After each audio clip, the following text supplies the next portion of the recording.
right? Yeah? Okay.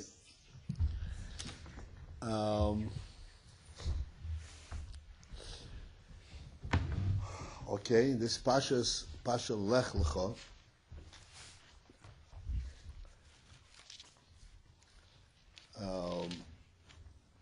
Lech Lecha, and we are learning right in Rashi right away. Rashi says Lech Lecha. Lech means go. Lecha to yourself. So what does it mean, go to yourself? So Rashi right away says, go to yourself means for your own sake. It's for your own benefit. Because as a result of this going, you will acquire greatness that you could not possibly acquire where you are.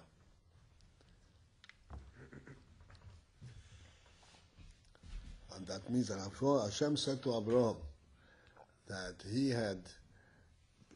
by the time that Abraham was told Lech Lecha, that he should leave and go on his own, leave his birthplace, leave his father's environment, as it says in the Pusik, in the Chumash, he was 75 years old.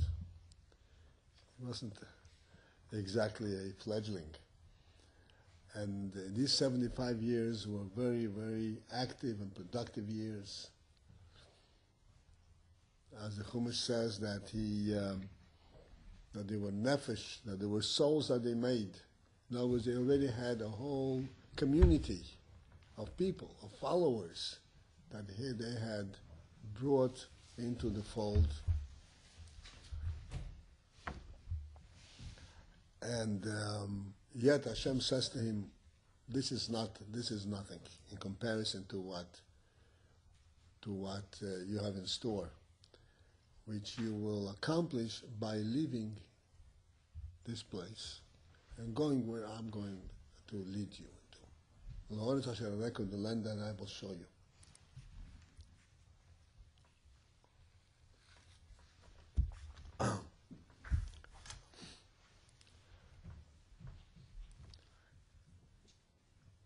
In other words, Hashem is telling Abraham that this journey is going to be a journey of growth, of ascent. As it says in the Pusik, I will make you into a great nation, and I'll make you you're known into the world, and bring you great success in all your endeavors and so forth.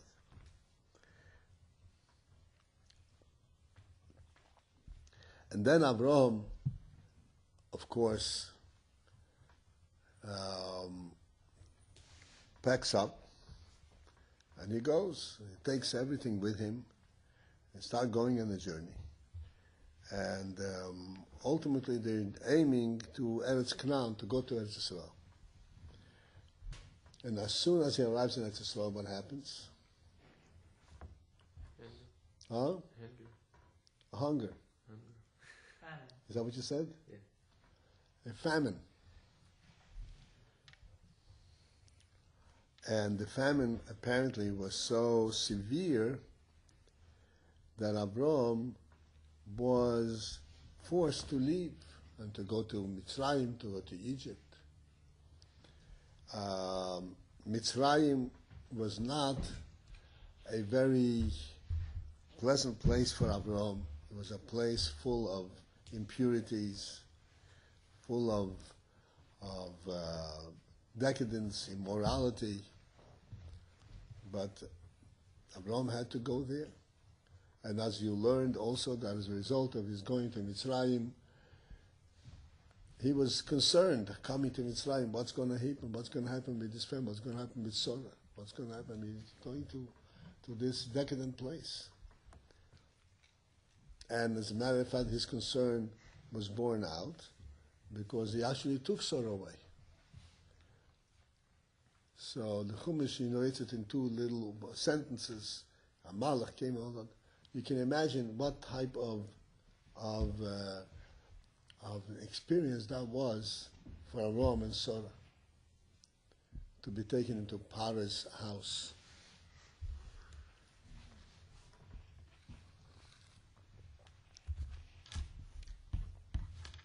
any association with impurity for Abraham and Sarah, and Sarah was mostly involved in this, is a terrible suffering.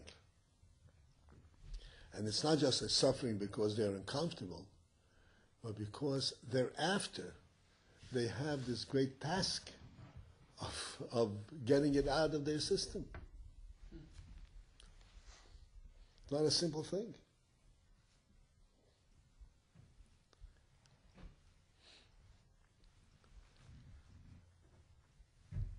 And all this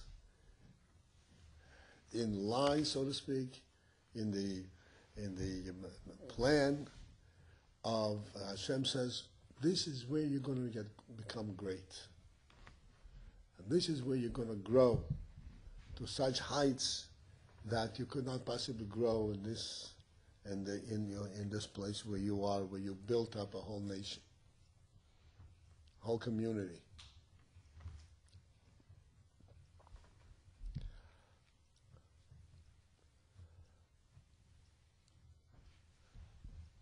So, in addition to this kind of a perplexing question, the Rebbe in the Sikha makes a very strong point, a more direct point. And he says that this Seder, the entire Seder is called Lech Lecha. Lech Lecha means go for your benefit and for your growth and so forth.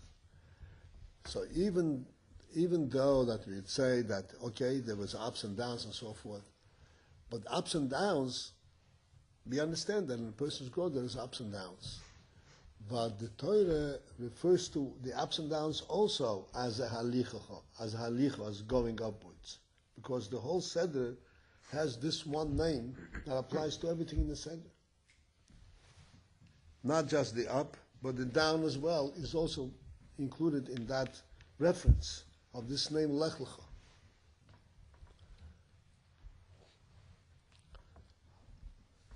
Which is clearly telling us that the ups and downs in a person's life. Ups and downs. Up, down. Up, down. Ups. Down. Up. Two up is ups. Okay. Two down is downs. Okay?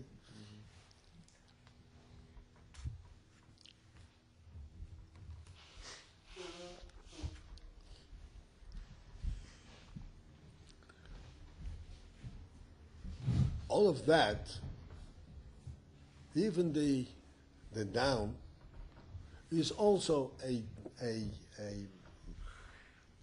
movement towards greatness, towards growth. Because it's all named Lech Lecha.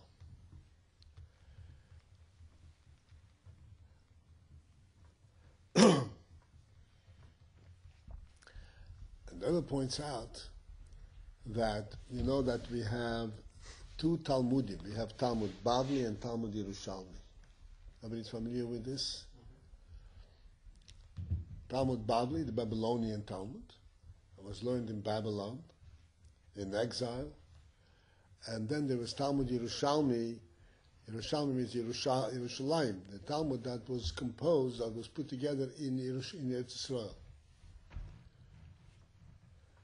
And Eretz Yisrael is a holy land, and the Gemara says, "Afira Eretz Yisrael machkim," that the very air in Eretz Yisrael makes a person wise.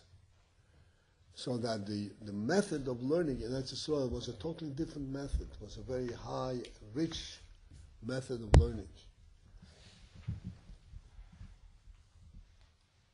Such that when a person had a question, the answer was richly coming through right away, not research with great effort, with great utility, toil. In Bovel, this was a very Angolas, and there the whole method of learning was very very tedious. It's like fighting the obstacles. It's like fighting obstacles. Every kasha you learn in the Gemara, every second word is a kasha. How come this is like that? How come this is like this, and so forth. And the Talmud Yerushalmi was learned at a much higher level and much richer level, with much more, so to speak, direct intelligence. And yet, there's an interesting result. The result is that if there is a difference of opinion, different conclusion between Talmud Bavli and Talmud Yerushalmi, the halacha follows the opinion of the Talmud Bavli.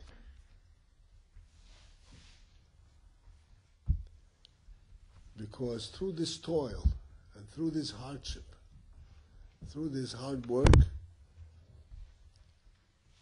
you're able to get to the truth, to a clearer truth than that which comes to you because of your intelligence.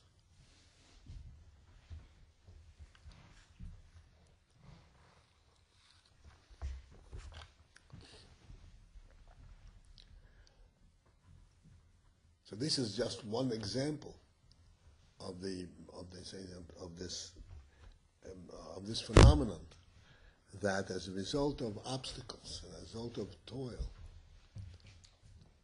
one actually acquires greater heights, greater clarity, greater insight than direct learning without obstacles.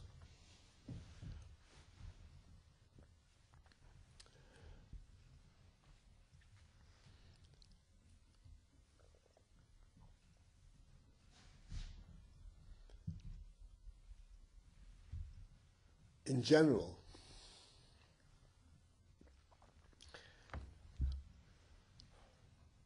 we know that Avraham Avinu, when he left Lech Lecha, Avraham Avinu went through, as the Gemara says, 10 nisyonis, 10 extremely difficult moments. The first one was leaving his father's home.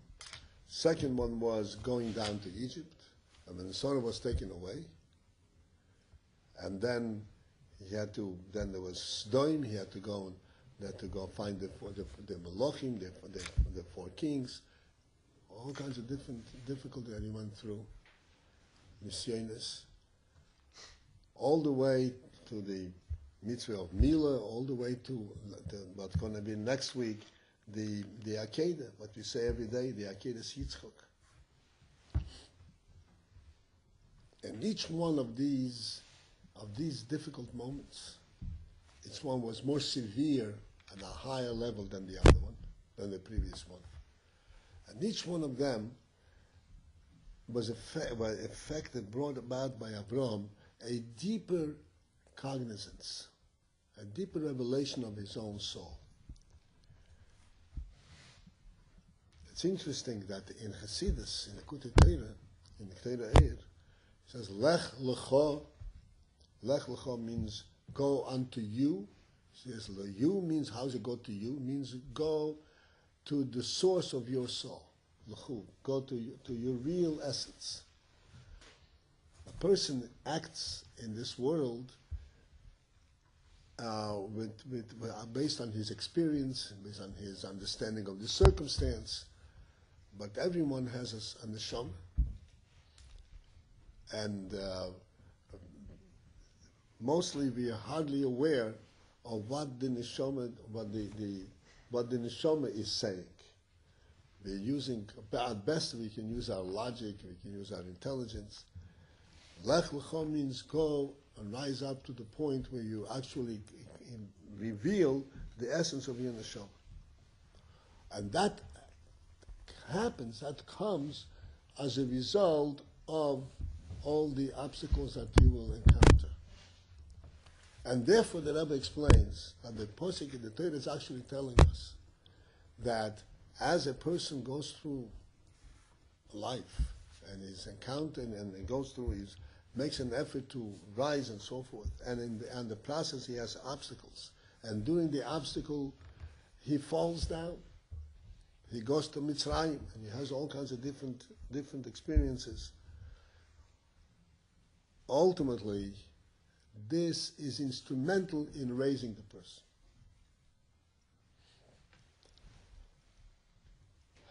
And in this connection, the Rebbe explains a very important principle in our lives.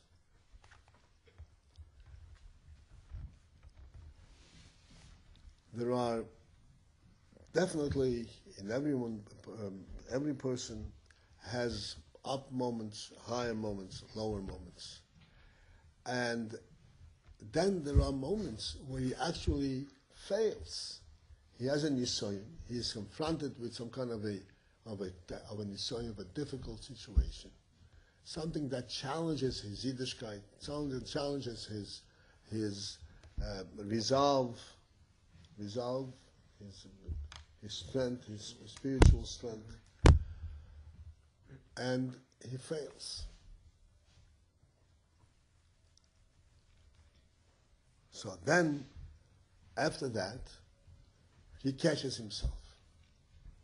And then he says, okay, so I catch myself back, but that failing, this is a finish, this is a failing, this is going to drag me down.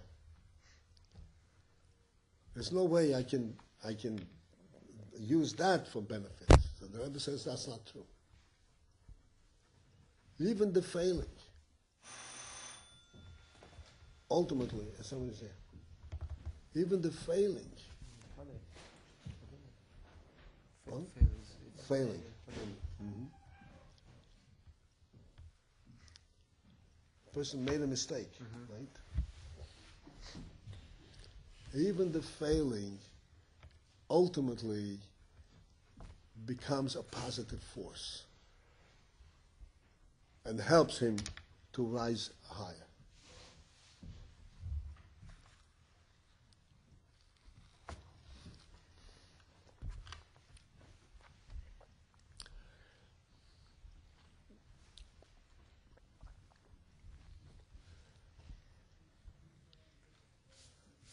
To give us a kind of a tangible understanding of this,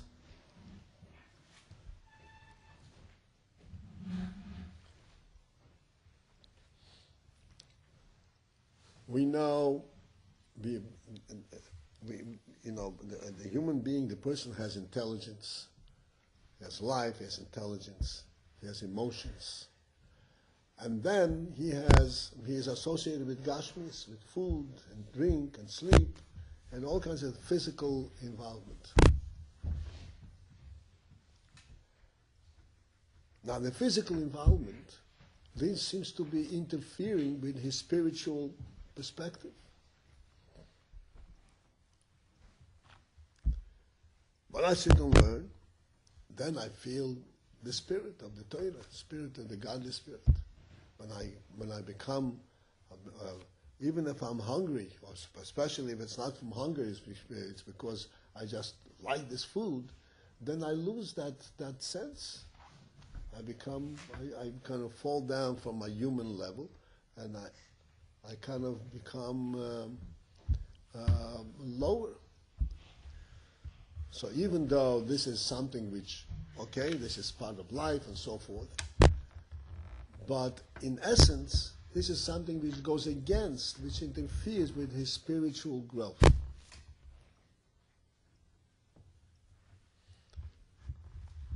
But the Rebbe explains that this is not true. Why is it not true? And this is an important thing to understand.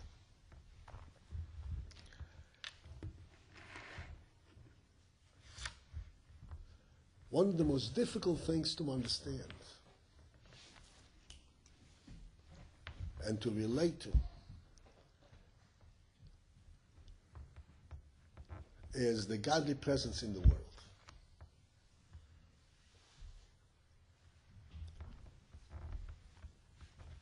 When you see a living thing, you see a human being, a living human being, you say, I could see the godly presence. I see the soul. This is godliness. He lives because God makes him live. But when you see a physical entity, you see a table. So a table, that's not nothing to do with God. That's just part of the world.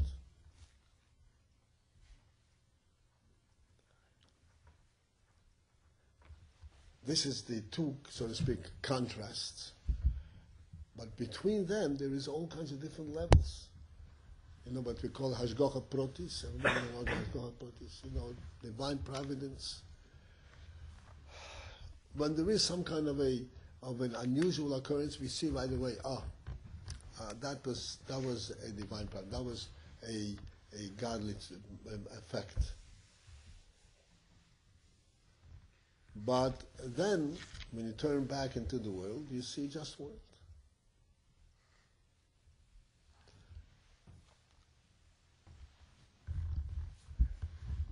And if one is capable, and this is where the challenge is. The challenge is to be able to go and see godliness at the lowest level that he can possibly identify it. This is what we're doing in Chassidus. Chassidus, if you notice, when you learn Chassidus, as we are explaining the higher things, we are also giving examples from simple worldly things. These examples allow us to see a godly spirit in the physical world.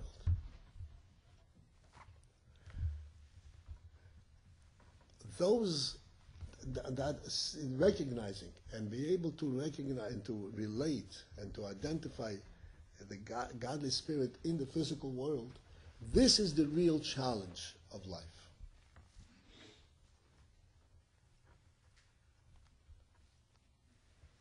Like we say all the time, I mentioned it many times. When we daven, when we say Shema Yisrael, and everybody knows that when we say Shema Yisrael, we close our eyes.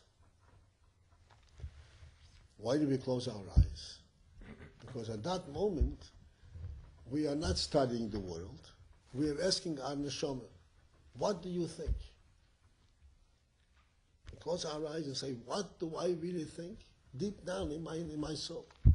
And there it's clear, Hashem Echad. But then as soon as I open my eyes and I see the world as I saw it a few moments earlier, nothing changed, goes right back to the same thing. And what is the challenge? The challenge is to translate that vision, that understanding, that sense that I had when I saw the world with closed eyes, to understand this truth and to say this is the same truth that I saw when my eyes were closed.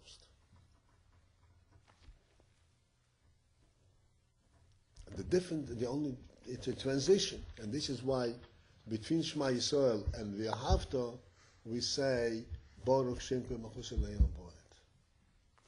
What is this Baruch Shem Kol Malchus Eloheinu Bo'ed? How does this come in the middle? The principle in this is that when I say Shema Yisrael, there is no world. I only know one truth: Hashem Echad. The transition from Hashem Echad into the world is to understand that Hashem has revealed himself as a king. And therefore, when I open my eyes, what do I see? I see a world. But what does this world represent? It presents the godly kingdom. It's the same Shema Yisrael, the same truth, Hashem Echad. Except this is not as I know it at a higher level, as I know it at a lower level, at the revealed level where Hashem is the king of the world. And everyone can readily see and recognize that to see the godly kingdom in the physical world is a much greater attainment, much greater accomplishment than what we know when we close our eyes. When we close our eyes and say Shema Yisrael, this is not even our own accomplishment. This is what the Rebbe gave us the me because the neshama. This is where the neshama sees it. Everybody knows that. Everybody understands that. We can lose sight of it, but nevertheless, it is perfectly natural for a person to know, yes, that there's only one truth. When I close my eyes, there's only one truth. But when I open my eyes and to see that this same truth permeates the very physical world, this is our effort. This is where our effort comes in. And through this obstacle, through this coming down from this high level into the lower level, into the physical world, and being challenged with this obstacle, this is how we actually challenge ourselves, our intellect, challenge our own inclination, and this is how this is where the growth, the human growth takes place.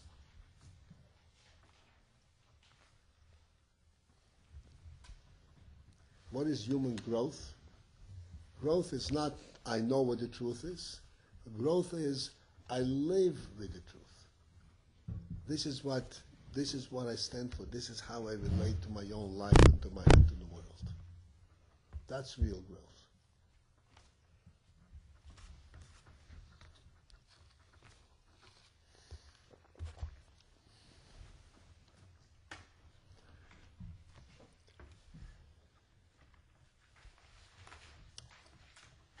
I remember when I was a bocher in yeshiva.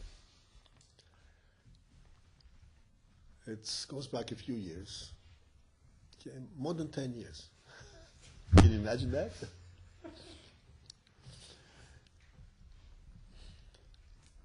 And there was a man that used to come to the yeshiva, visit from time to time. He was already a middle-aged man, like in his 40s, 50s.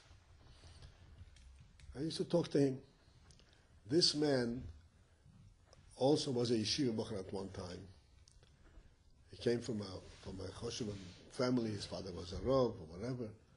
But something happened in his life, and he was not frum at the time when I saw him. He was not religious. But he used to come into the yeshiva, and we used to talk, discuss, and so forth. He knew everything, because he was a yeshiva bocher. He knew everything. He used to come in, he used to debate us, go away. He actually kind of lost his path. He was like a tramp. You know what I'm saying? He's moving from place to place. He didn't really have a settled life. What was his name? Moshe. I don't remember his family name. So is that make it clear? Yeah. Okay. So this Moshe, he was, as I said, his life was unsettled. He used to move around. He used to travel by hitchhiking, whatever. Anyway, one time he comes into yeshiva, walks up to us and says, "Abba, I have to tell you a story. Tell me what happened to me.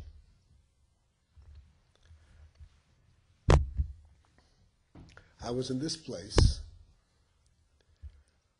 and I had to go to some nearby town or whatever. So I stood there on the road and hitchhiking.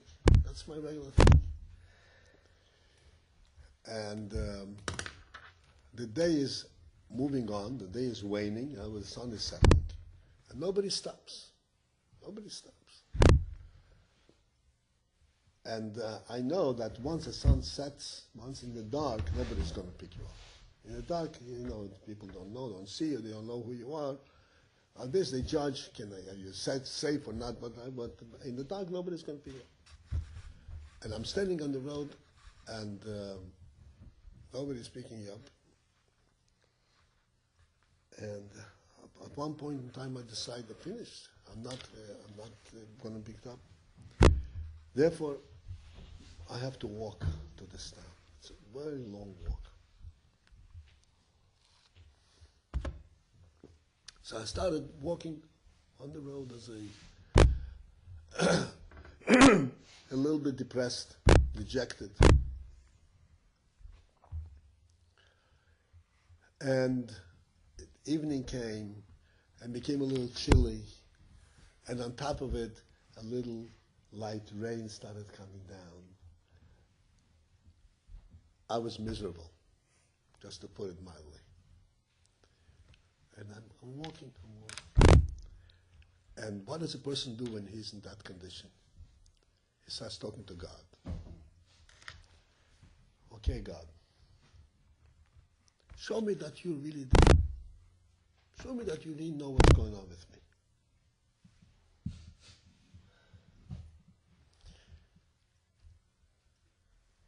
If you provide me with $20,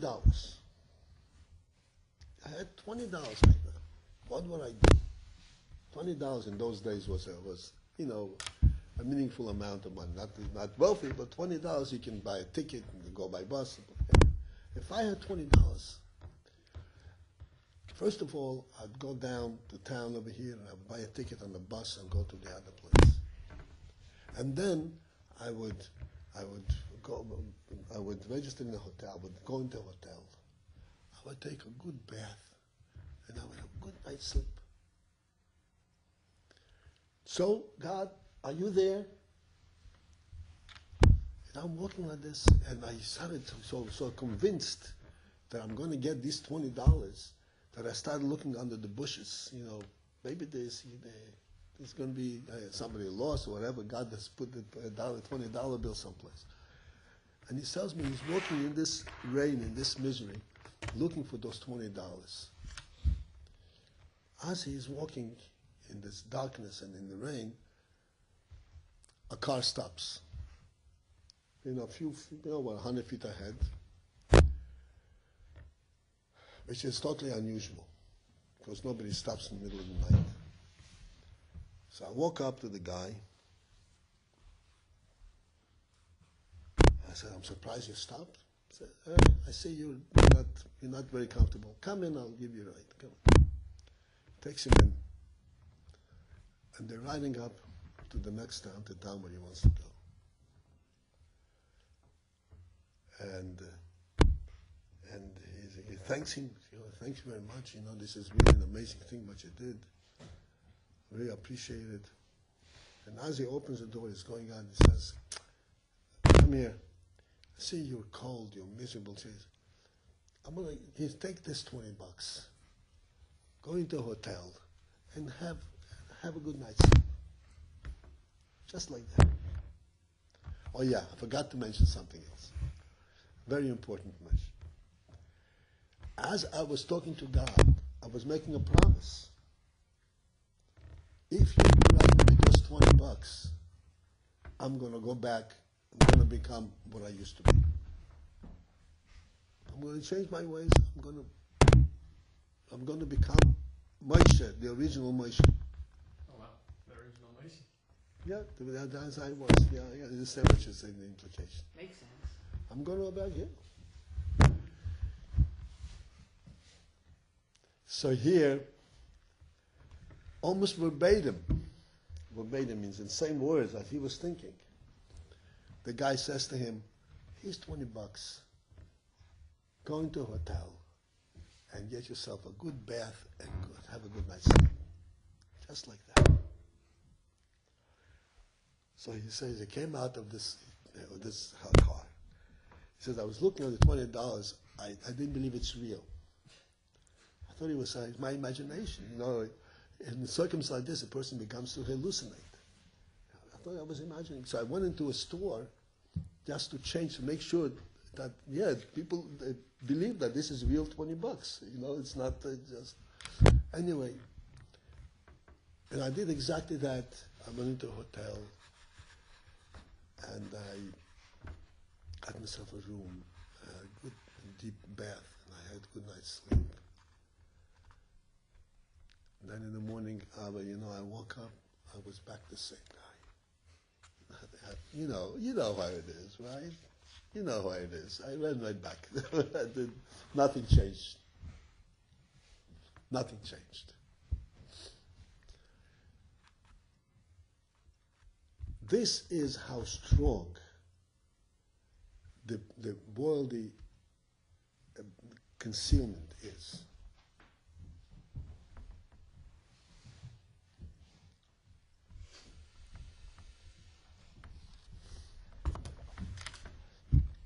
And yes, this Moshe, with this man over there, he was never in that state. He had fallen down.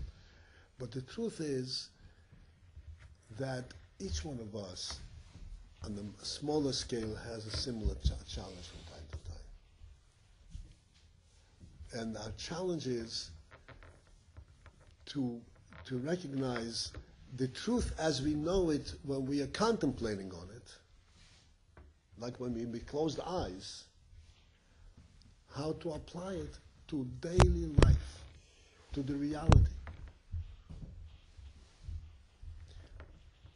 And when we do that, so then the failing itself becomes instrument to uplift us beyond what we were before, to a much higher level than we were before. And the Rebbe explains in this Sikha, this is a very powerful statement, that even if somebody had done something really wrong, like an Aveda,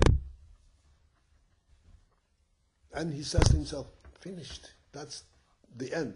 I mean, I can live a normal life, but it's the end of, so to speak, of a pure life, the end of real life without fault. Not true. Not true.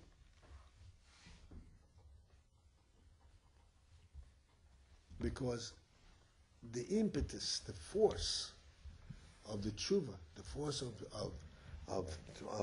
rising upwards, is so powerful that it can bring out in the person and raise him to a level that he would never have gotten through to a normal path, normal process. This is what we explain, that, normally you close your eyes, everything is perfect. But when you're challenged, and everything is dark, and you don't see it. To break through the darkness and to be able to see the light in the darkness is a completely different power.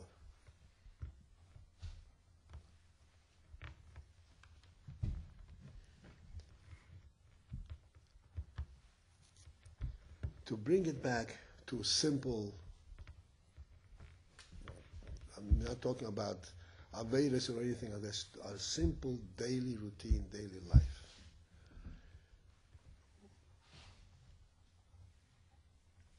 Every day,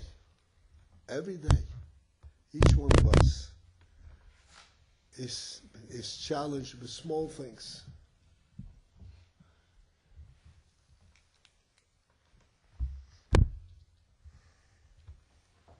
I have to bench. You know what benching is? Benching after the meal. In Shulchan Aruch it says that when you bench, you have to put on a jacket and a hat. The main thing is saying the words. I'm going to say the words. I'm lazy. I don't feel like doing it now. Yesterday I did it. Tomorrow I'll do it. Now I don't feel like doing it. So it seems like a small, minor thing. And indeed, the infraction, the wrongdoing is a small, minor thing. The main thing is, of course, the benching. There's no question about it. But if a person does not stands up to this small challenge and says, no, this is the right way to do it. And I'm able to do it. And I have been doing it in the past.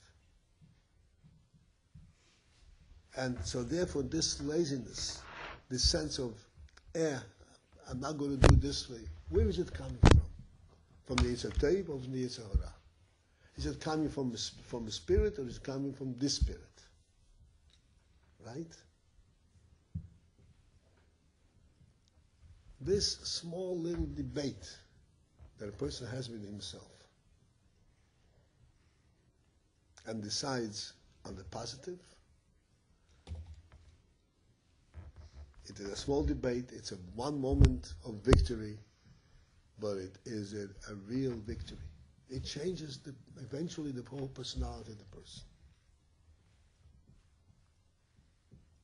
This prepares a young man for the challenges of life. We don't realize what the challenges of life are.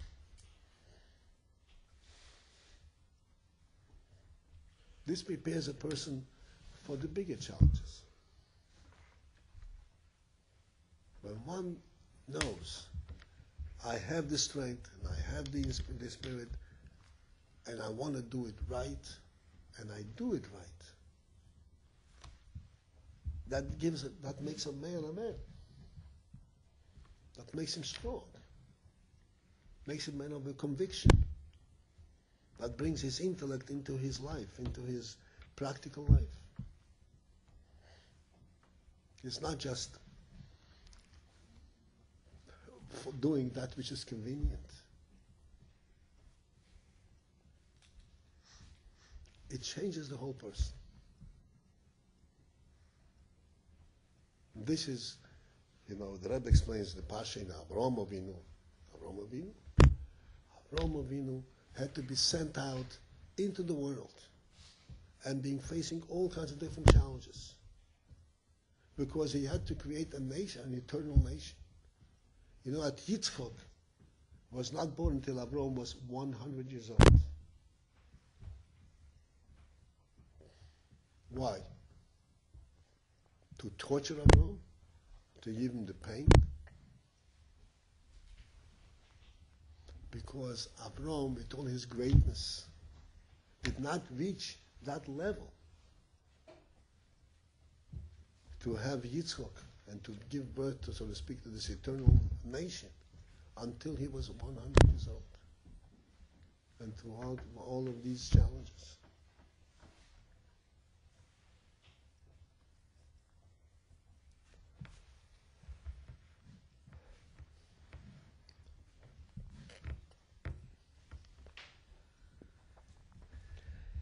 So the message over here is a double message. One is on the lower level, that one should not, chas v'sholom, allow his Yetzer Hara, or whatever it is, to dispirit him and to dissuade him and to tell and put him into, so to speak, in a state of despondency, of giving up. I will never be able to reach this. There is no such thing. There is no such thing. Every person, every individual, everyone here and everyone that we encounter, everyone has a neshama. The neshama is infinite, is a godly neshama. And there is no limit as to what we can accomplish. And every challenge, nothing happens in the world by accident. Every challenge that each one of us is facing has been specifically designed for him by his Creator. For this particular moment. For him to be able to overcome it, for him to make the next step. This is a phenomenal thing. You learned the Tanya recently.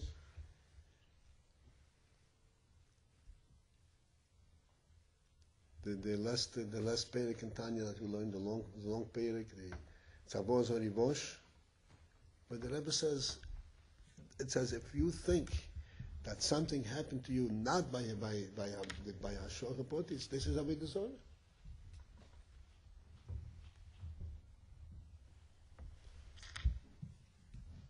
Everything comes from the English. And it is specifically designed for the individual, because Hashem does not give an individual any kind of challenge that he cannot possibly benefit and overcome.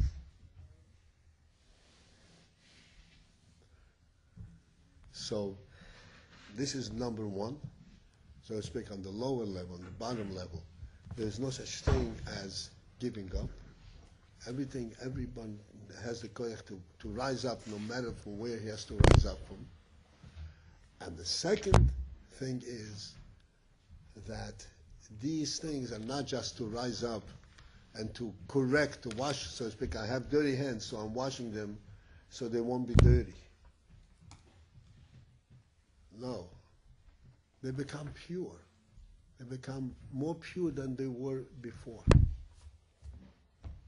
Once through the nisyonis, one's thoughts becomes pure, one's emotion becomes pure, and one's intellect really becomes pure.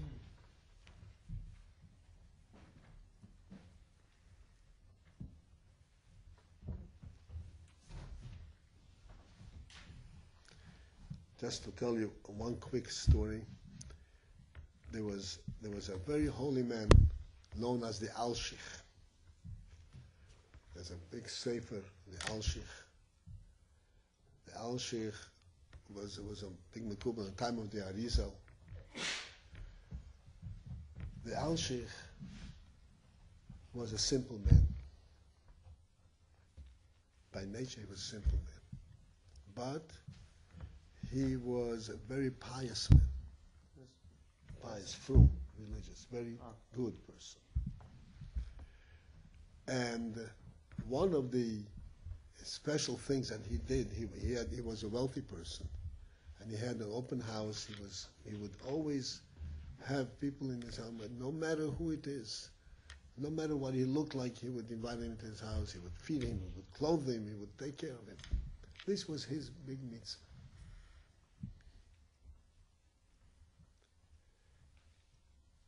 So one time, a man came to his house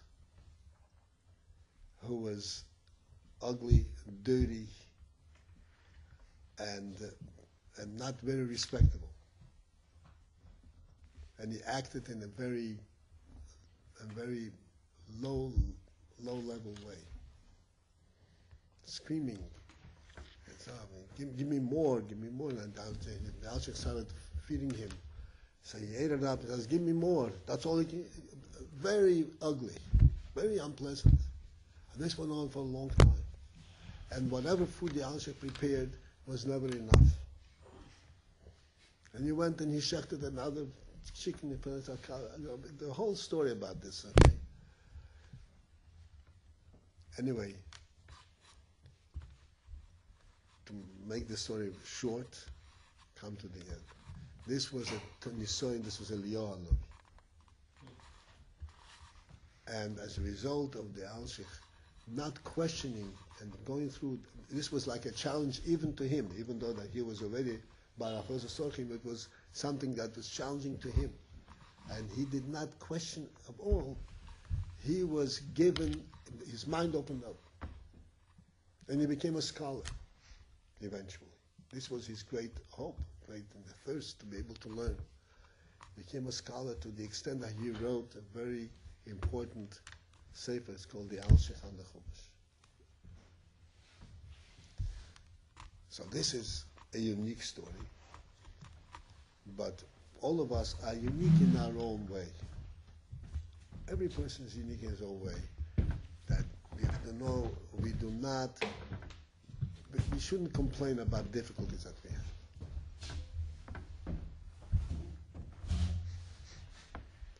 Every difficulty is a challenge that is made to be overcome. It requires more effort, more resolve, but we have it. And we have to put it in, and then we'll be amazed what happens as a result.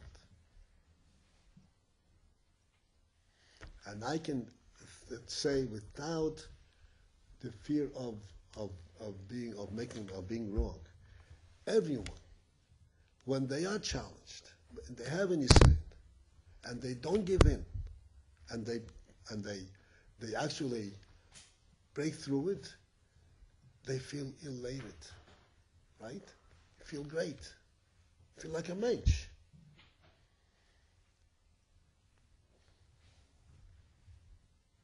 And the reason you feel like a mensch is not only because, oh, I have accomplished, pat me in the back, but because you have a sense of the spirit, of the human spirit. There's something real in life. So this is the message, this is the teaching from today's parasha, Lech Lecha. Avraham was told, Lech Lecha, you go. And it's going to be for your benefit. And Avraham goes and he comes to Eretz Canaan, and all of a sudden there's a famine. And the Rebbe points out an interesting thing. Avraham is supposed to go and to make a Kiddush Hashem, right? To make, I will make people know, your name known, that you are God-fearing men. He comes to Eretz Canaan, what happens? There's a famine. The Goyim turn around and say, look at this. We had everything we needed. This Jew comes over here and there's a famine. Right? That's a Kiddush Hashem. It's a Chil Hashem. That's part of Abraham's Nisyanis. Abraham doesn't question. He goes to Mitzrayim. Sorrow is taken away from him. Abraham works with it.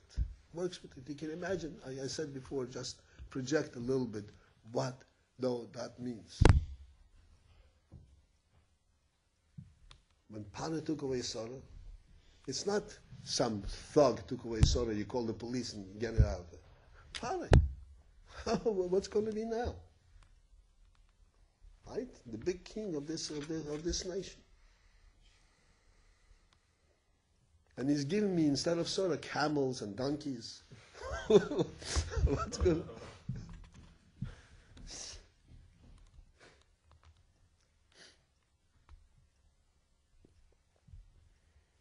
So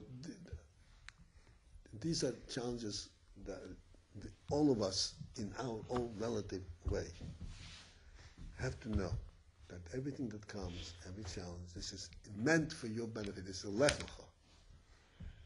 Especially at this stage, of life in yeshiva, where you're preparing, so you're growing. This is your mamash in the Lech Lecha. When you have to go out from childhood into adulthood to be able to build a home. Neighbors help. You have to stand on your feet and have a strong perspective on life, not to be swayed by any difficulties. And the Rebbe shall help. This is the moment of training. This is the time of training for life. The Rebbe should help each one of us that the training period should be successful. I'm not going to say it should be easy, because easy training is not training. The training is difficult. If it's down to learn, it's not easy. It's not easy. And you do it once, and you do it a second time, and a third time, it becomes easier than before. And one of the difficulties is, like Moshe, you said, it's already 30 years since I learned. And I can certainly sympathize with you. But forget about that. You're still a young man. It makes a difference. And the Neshama is still there. The Neshama doesn't get old. The habit gets old and so forth. And each one of us is the same thing. You just mentioned this comment. We should face it and do what we need to do. And with Hashem's help, within a relatively short period of time, we don't recognize ourselves. All of a sudden, I'm a man. I know I can do what I need to do. So the Rebbe will give us all success and ultimately much happiness And we should be able to say, thank you, Rebbeinu Shalom, for putting me through all this, this challenge.